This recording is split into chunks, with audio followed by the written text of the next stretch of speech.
Magandang umaga po, ito po ang News TV Live. Nagsasagawa ng noise barrage ang mga residente ng Navotas kontra sa nakatakdang demolisyon sa kanilang lugar sa Lunes. May live report si Mark Salazar. Mark?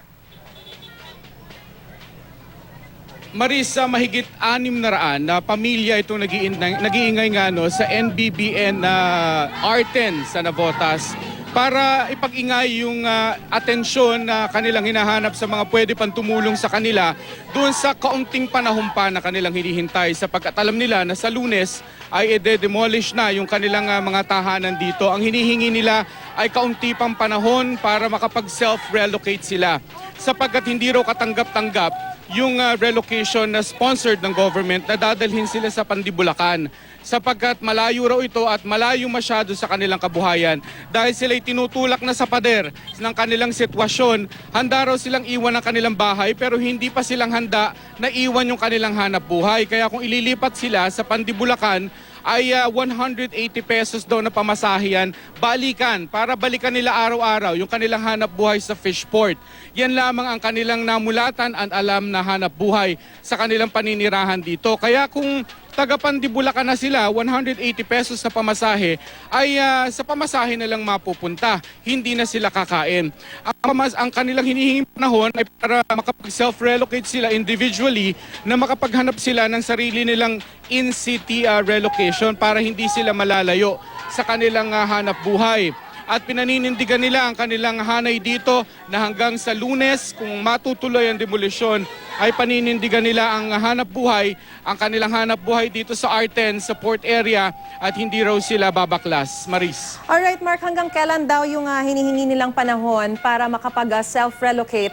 At hindi ba nagkaroon ng mga prior negotiations bago maganap yung nakatakdang demolition sa Monday? Hindi ba nagkaroon na sila ng sapat na panahon para makapag-relocate o makapaghanap ng lugar na kanilang malilipatan, Mark?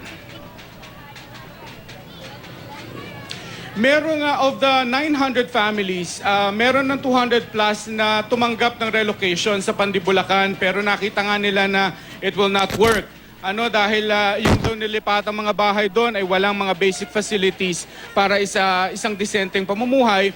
Ang mga naiiwan dito ay hinihintay nila yung iga-grant sa kanila ng government. Merong government agency na tumutulong sa kanila na mag-acquire ng 1 hectare property sa Bulacan din pero hindi sa Pandi, na 80 pesos lamang to 90 pesos ang pamasahe papunta rito. So medyo mas workable na sa kanila yon. Kaya lang, hindi pa tapos yan, hindi pa na-acquire yung lupa na yon na tatanggapin nila dahil yan ay inaasikaso pa lamang, ay kaya yun yung panahon na hinihintay nila. Ngayon kung talagang malayo-layo ang pag-asa na mabili yung lupa na yun para sa kanila, na pwede silang magparot pa rito sa kanilang hanap buhay, ay each of them, of the families, ay pwedeng lumipat in-city relocation sa sarili nila para hindi sila masyadong malayo sa kanilang trabaho rito sa port area, Maris. Alright, maraming salamat, Mark Salazar. Para sa iba pang balita, bisitahin lang ang aming website at official social media accounts. Tutok lang dito sa GMA News TV para oras-oras alam mo. Ako po si Mariz Umali. Magandang umaga po.